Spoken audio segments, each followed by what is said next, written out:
Hoje se sabe de maneira muito clara, e o Intercept está aí para confirmar e nunca foi desmentido, que usava-se a prisão provisória como elemento de tortura. Custa-me dizer isto no plenário, mas era instrumento de tortura. E quem defende tortura não pode ter assento na Corte Constitucional. O uso da prisão provisória era com essa finalidade. E isto aparece hoje, ministro Fux, nessas declarações do Intercept, feitas por gente como Dallagnol, feitas por gente como Moro. Portanto, é preciso que se saiba disto, que o Brasil viveu uma era de trevas no que diz respeito ao processo penal. Quando foi divulgada, em 2016, as tais 10 medidas, fui eu, a voz que se levantou, creio que única no tribunal, sobre a impropriedade dessas 10 medidas. O que eu disse? Tenho a impressão de que estamos vivendo um momento singular. Depois, esses falsos heróis vão encher os cemitérios. A vida continua. Sou mau profeta, presidente. Doutor Alcides. Porque, veja, isso eu falava em 2016 e aconteceu. O resumo da ópera é: você não combate crime cometendo crime. Ninguém pode se achar o ó do Borogodó. Cada um vai ter seu tamanho no final da história. Um pouco mais da modéstia. Calcem as sandálias da humildade. Mesmo sujeito às contingências do convencimento do colegiado nas ações julgadas pela segunda turma e pelo plenário, busquei advertir sobre os descomedimentos de um inovador e criativo modelo de justiça criminal negocial que se alastrava pelo país com os acordos de colaboração premiada. No emaranhado de acordos negociados pela Força Tarefa de Curitiba, podemos afirmar que vimos de tudo, de tudo. Ao apreciar a questão de ordem na PET 7.074, em que esta Corte discutia os poderes do relator para homologação dos acordos de colaboração premiada celebrados entre o Ministério Público e integrantes do Grupo JF, meu voto trouxe sérias advertências sobre os abusos cometidos pelo parquê na celebração de tais acordos. Aqueles acordos em que atuava aquela dupla Fernanda Tortman e Miller.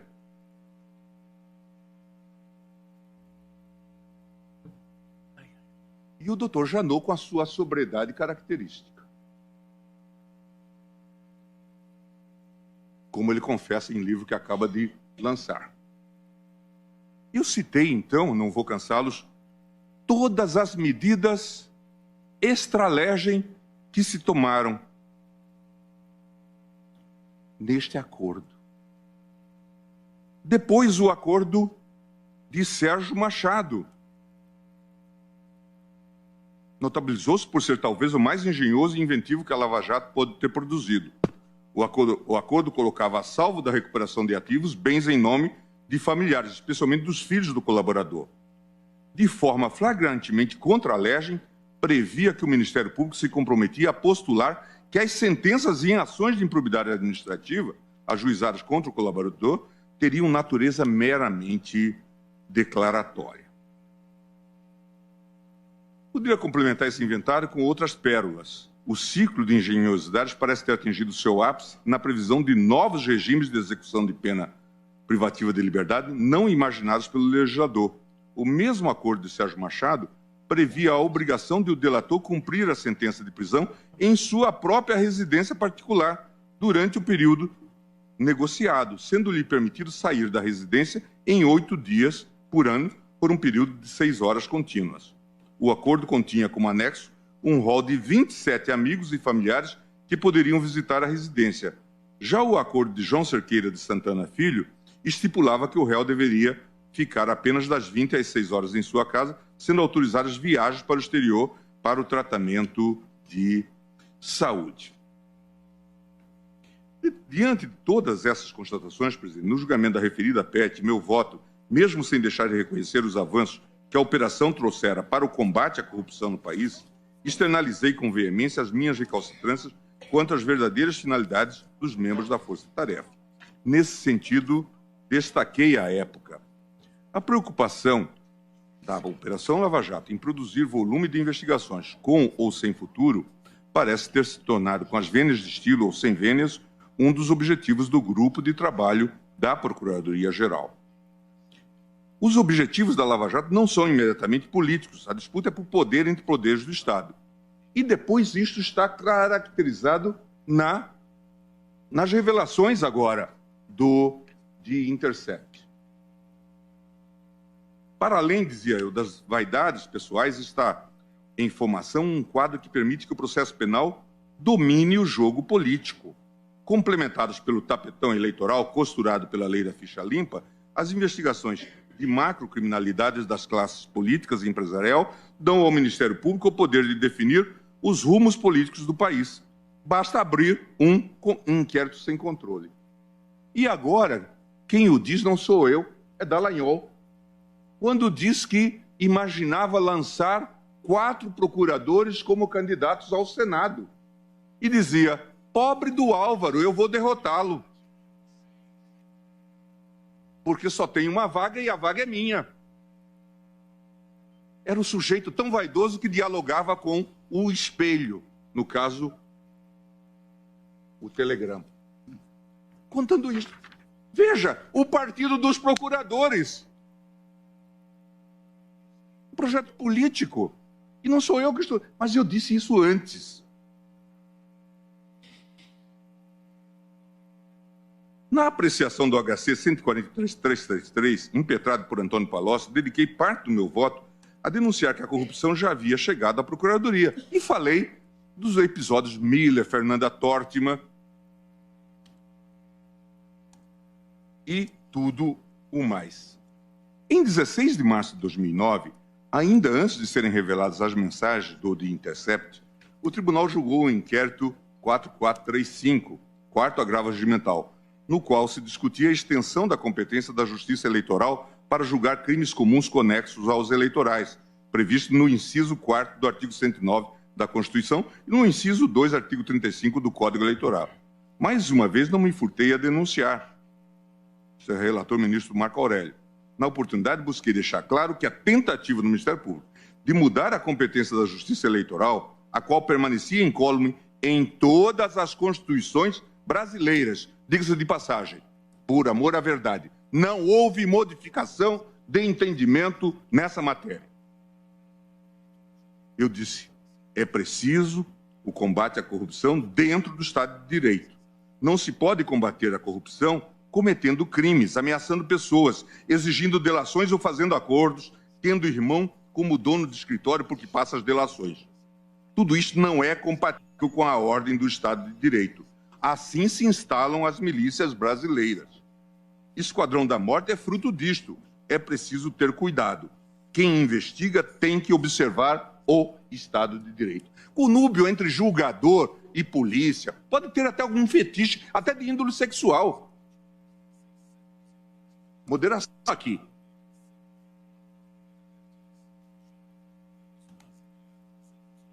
Moderação aqui.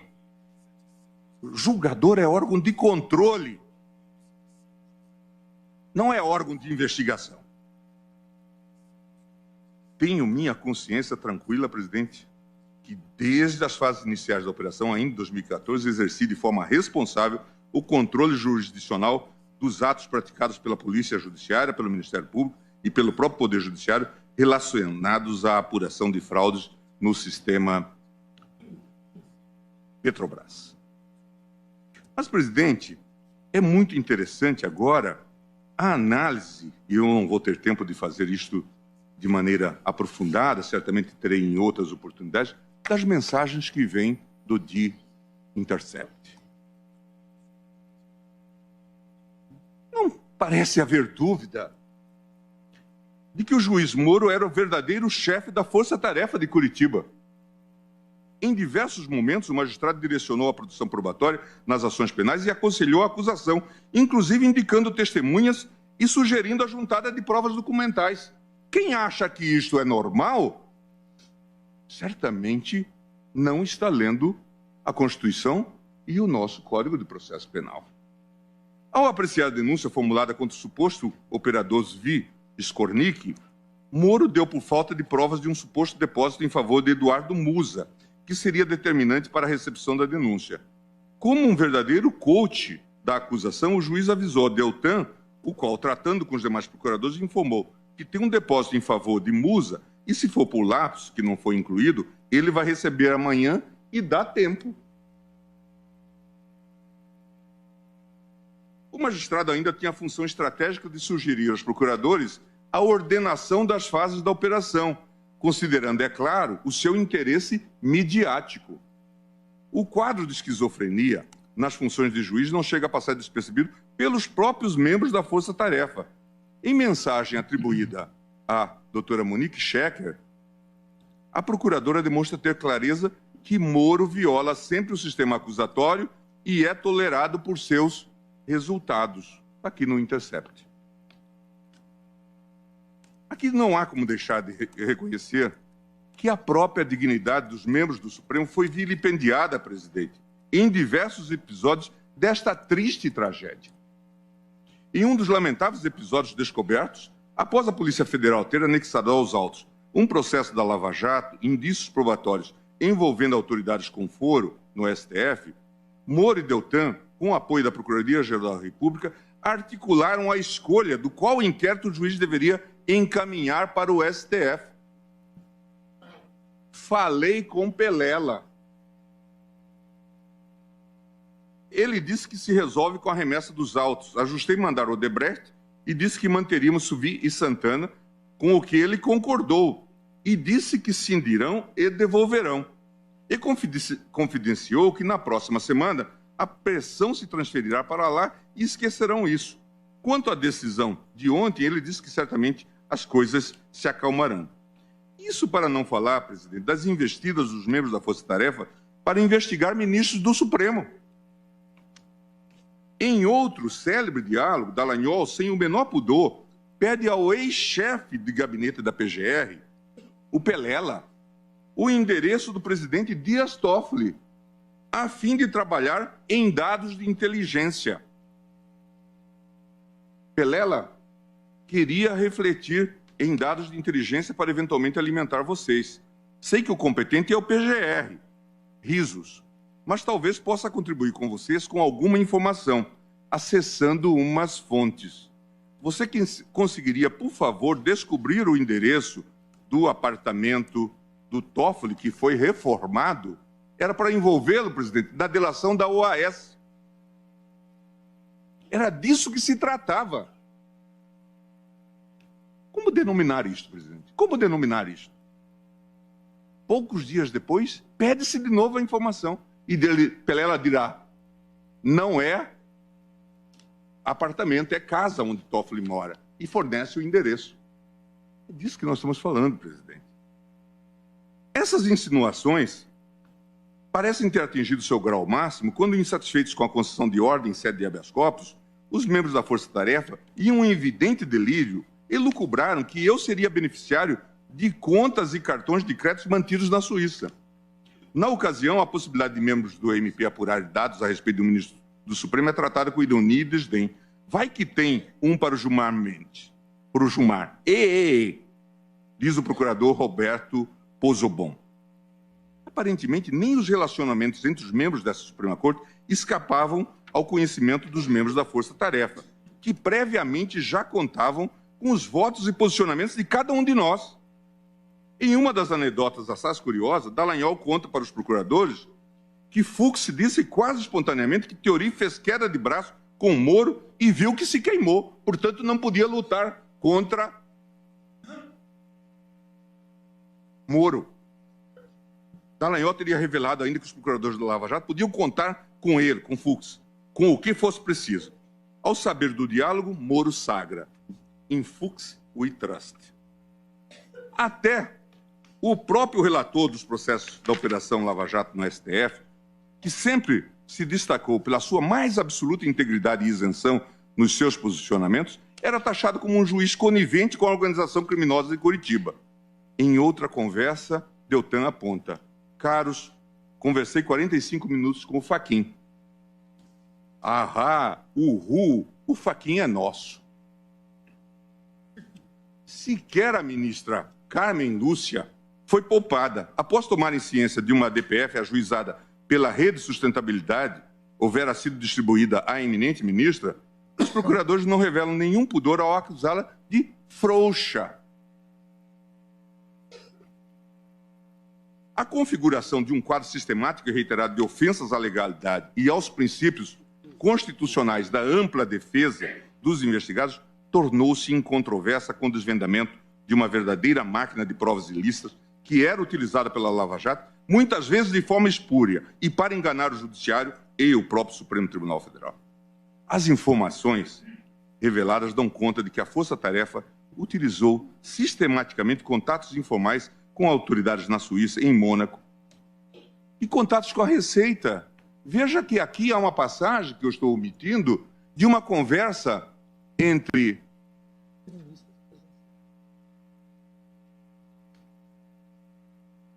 Dallagnol e Roberto Lionel, que depois veio para o COAF, em que ele pede se dava para dar uma olhada informal em dados da Receita relativos a familiares do presidente Lula. Investigação informal. E depois pergunta, será que essa vista de olhos passará ao largo do seu supervisor em Brasília? Portanto, investigação informal na Receita. Não é por acaso, presidente, que hoje os jornais estampam, e vem de novo do Rio de Janeiro essa notícia, de que um fiscal ligado à Lava Jato, supervisor da programação da Lava Jato, foi preso por estar vendendo informações para fiscais, para empresários que estavam sendo achacados. Marco Aurélio da Silva Canal, que estava fazendo investigação, inclusive em relação a mim, na Receita. Veja, certamente a mando dessa gente. É ele, gangster no comando de investigação. É disso documentado.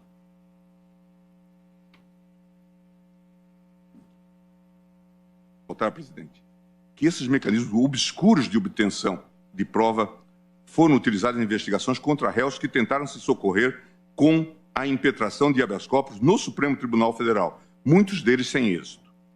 O próprio sistema DROIS da construtora Odebrecht, que é fonte de elementos indiciários utilizados em diversos inquéritos e ações penais da Lava Jato, fora clandestinamente acessado pelos procuradores pelo menos um ano antes da celebração de acordo com os 78 executivos da empreiteira, quando o acesso ao sistema teria sido oficialmente concedido ao MP. É esse o cenário dantesco de violação à legalidade que nos traz até aqui. Parece-me ter chegado o momento de fazermos uma avaliação crítica de postura desta Corte Constitucional. E eu realmente tenho muito orgulho de ter, desde o primeiro momento, apontado falhas nesse sistema. Elogiei e elogio e reconheço, de fato, a corrupção tem atingido níveis preocupantes e é preciso que se combata. Mas eu sempre disse, combater crime sem cometer crimes. E antes nós não sabíamos ainda da investigação relativa à Fundação Dallagnol, que teria um fundo de 2,2 bi.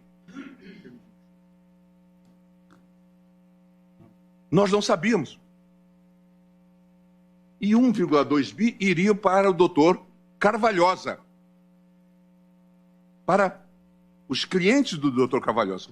Sob que razão? O ministro Alexandre, na decisão que tomou na ADPF, corajosamente proposta pela doutora Raquel Dodge, apontou a ilegalidade desse acordo e reverteu esse dinheiro para as finalidades públicas. Então, presidente, é muito sério que se debata esse tema com a profundidade, que todos nós saibamos do que se está falando. O que se sabe hoje já é muito grave e não se sabe tudo.